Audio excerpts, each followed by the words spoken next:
the next speaker is Maram Massarwa. She is a Palestinian woman inside the state of Israel. She has chosen to fight for equality not with violence, but with knowledge and wisdom, as she says, and I will quote what she says. As a Palestinian Israeli woman, I also have a dream. My dream is to see both people living together in peace and security. For a better future for Palestinian society is a better future for Jewish Israeli society. My dream is to see Palestinian Israelis living side by side in equal terms with our Jewish brothers and sisters. My dream is to see my children and Jewish children not fighting against one another, but fighting together to build peace and a healthier society. And she also does that. She belongs to a Jewish Arabic community called Neve Shalom, and she is also a PhD student at the Hebrew University in social work. Please, Maram.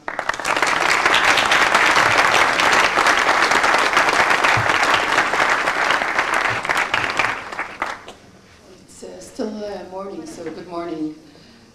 Yesterday I was practicing my speech when my son, who's around 13, told me, "Mother, you are genderizing everything." You know, this is what you got when you're educating to gender critical thinking. So actually I'm really honored and privileged to be with you today and to be able to represent the feminist Palestinian-Israeli perception to the Palestinian-Israeli conflict, especially since I will speak in front one of the most symbols of the human and civil rights movement, not just in the United States but in the world. After all, I see women agenda definitely part of this movement.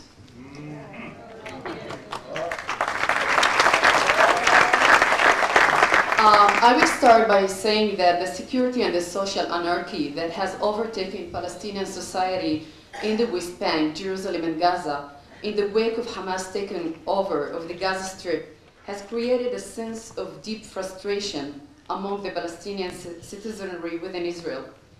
They and their leaders have been left stunned and dismayed by the sense of vandalism and destruction of national symbols. Today, I find myself dealing with the sources of this dismay, which have served to bring into focus the ambivalent feelings I experience as Palestinian Israeli woman living as we do in a twilight zone between belonging and separatism. The search of Palestinian citizens of Israel for meaning, belonging, and self-definition is not something new, nor has it ever existed in a way that is detached from the large socio-political reality of the Arab world and the Middle East. The war in Iraq, the collapse of values and ideology in extensive parts of the Arab world, the Second Lebanon War, and the chaos in Gaza have combined to contribute to a despair-inducing collapse of the Palestinian dream. The search process have also been influenced by the failure of the process of Israelization among Palestinian Israeli public.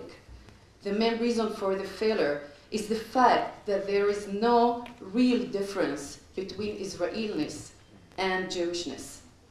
And so the Israeli Palestinian is left with no possibility for truly belonging. And if until now, the Palestinian citizen of Israel was able to repress the confronting the painful search for meaning, the Hamas takeover of Gaza has come along and made the task dealing with self-definition and the search for meaning an obligation that can no longer be avoided. The process of self-definition and the concern with the identity constitute mission created by the Palestinian citizen for ourselves, but also a process that have been forced upon us since we are part of a collective and considered inferior to the society within which we live. In the exacting reality, we as Palestinian citizens find ourselves with a split identity, much like an unwanted child. The failure of the attempt to belong to the Arab world in general and to the Palestinian people in particular on the one hand, and the desire to belong and to be equal to Israeli on the other, only aggravate our existential situation and transform it into fragile reality. Not only do I experience this identity struggle as Palestinian citizen of Israel, it is further complicated by the fact that I am a woman. As Palestinian Israeli woman, I have a unique position in how I perceive the Palestinian-Israeli conflict. Until now, the conflict in our region have been created predominantly by men, while women have been excluded from the decision-making process. I would even go far as to define the conflict before us as a male conflict.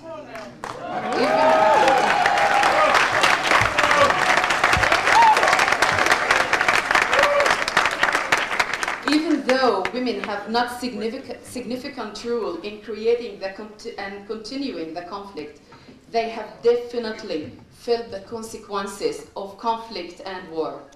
As mothers, as wives, as daughters. Women are those who bury their loved ones. Women are those who lived with babies in their arms or wombs. Even our bodies have been objectified to carry this war by turning our wombs into what is now commonly referred as to military womb. The current reality requires a new local leadership that will be able to lead the Arab public in Israel into full integration into Israeli society while giving a place of honor to differences between the Jewish and the Arab publics. This leadership needs to offer a new way of dealing with the reality, one based on dialogue, on peaceful, non-violent struggle, and one that appreciates life. In order